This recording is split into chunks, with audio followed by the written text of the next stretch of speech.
चलो ये क्वेश्चन देखते हैं। Two satellites revolve around the planet in coplanar circular orbits in anti clockwise direction. Their period of revolutions are 1 hour, 8 hour respectively. The radius of orbit of nearer satellite is 2 into 10 raised to power 3.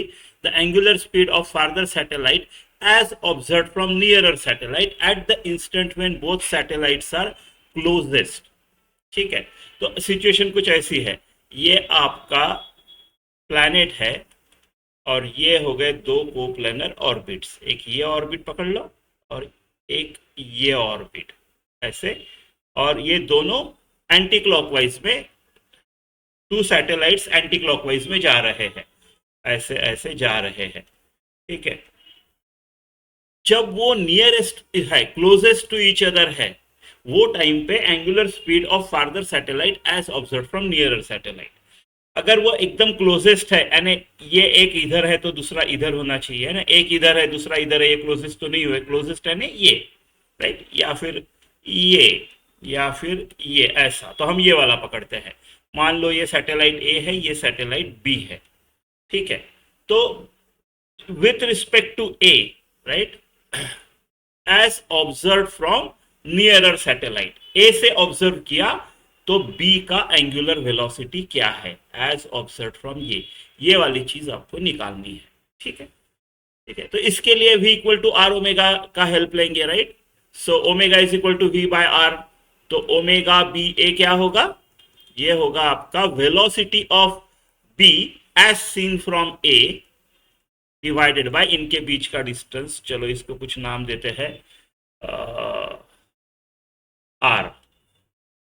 ठीक है, are, ये वाला इन दोनों के बीच का, B से देखा, ए से देखा तो बी का कैसा, ये निकालना है हमको। ठीक है, अब velocity of B with respect to A क्या लेंगे, कोई तो एक कॉमन ये ले लेते हैं, ये सेंटर ले लेते हैं, क्योंकि हमको टाइम पीरियड ऑफ रिवोल्यूशन दिया है, यानी हमको विथ सेंटर उनके ओमेगास दिए हैं, वीज निकाल सकते हैं, है ना।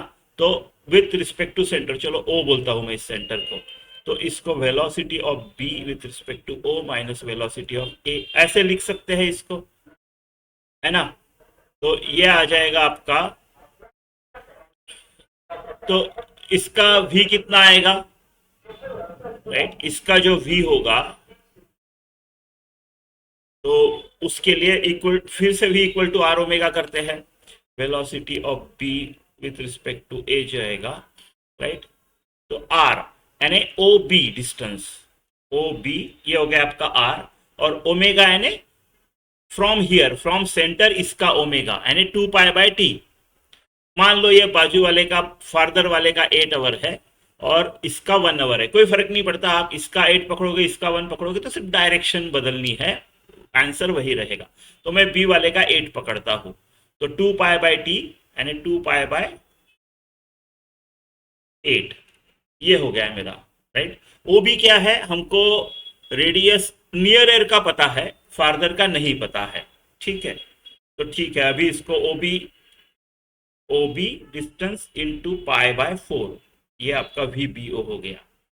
सिमिलरली वी ए ओ निकाल लेते हैं, राइट, इसका हमको पता है, ओ ए पता है, ओ ए इंटू 2 पाई बाय 1 आवर। ठीक है, सो रैट पर आवर में निकालना है तो आवर का आवर ही रखता हूं मैं, तो ओ ए पता है मेरे को 2 इंटू 10 रेस टू पावर 3, तो मीटर में 6 कर देते हैं, और ये हो गया आपका 2 पाई, तो 4 pi into 10 raise to power 6 rad, अच्छा वी है मीटर, ठीक है, मीटर पर आवर, ऐसे कुछ तो हुआ है इसका। ठीक है,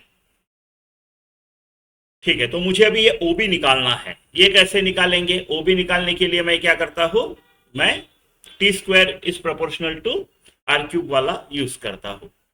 तो टी ए वाले का स्क्वायर अपॉन टी बी वाले का square is equal to O B A यानी ओ ए का स्क्वायर अपॉन ओ ए का क्यूब अपॉन ओ बी का क्यूब। ठीक है, तो टी ए जो है वो 1 लिया है, और ये 8 का स्क्वायर 64। ठीक है, 1 का स्क्वायर अपॉन 8 का स्क्वायर, टाइम पीरियड्स का स्क्वायर। ओ ए है आपका 2 इंटू 10⁻³ यानी 2 इंटू 10⁻⁶ का क्यूब, और ये है आपका नहीं पता, ये निकालना है OB का क्यूब। ठीक है, 64 यानी 4 का क्यूब है ना, तो OB का क्यूब इज इक्वल टू 4 का क्यूब इंटू 2 इंटू 10⁻⁶ का क्यूब। क्यूब क्यूब सब निकाल दो, क्यूब रूट ले लो, तो OB जो आया आपका वो 4 इंटू 2 इंटू 10⁻⁶, या फिर OB को बोल लो 8 इंटू 10⁻⁶। ठीक है, अब सब कुछ है मेरे पास, है ना। अभी इस फॉर्मूले में वैल्यूज डाल देते हैं, तो आपका आंसर आएगा VBA अपॉन R, वो जो R RBA भी बोल सकते हो आप, R। तो एक V है, B है, अभी OB 8 आया है ना। सो 8 इंटू 10⁻⁶ इंटू π/4, 8 इंटू 10⁻⁶ इंटू π/4, ये VB हो गया।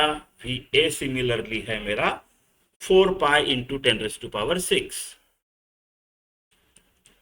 और R आया है मेरा, R अभी आपका क्या होगा, OB minus OA, R is equal to OB minus OA।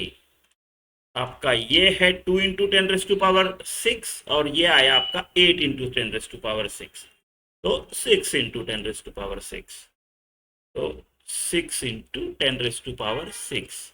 10⁻⁶ हर जगह से उड़ा देते हैं, है ना, और इधर आया आपका 2,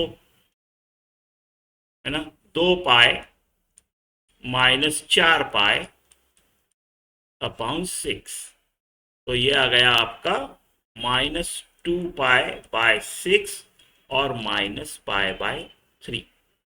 ठीक है, इसको किसके साथ कंपेयर, -π/3 यानी क्योंकि मैंने इसको फास्ट लिया है, A का 8 लिया है ना, तो इसके लिए A से तो ऐसा ही लगेगा ना, पीछे जा रहा है, तो इसके लिए माइनस, और π/x के साथ कंपेयर करके x की वैल्यू बतानी है, तो π/x is equal to π/3, direction छोड़ के, तो x इज इक्वल टू 3, ये हो गया आपका आंसर।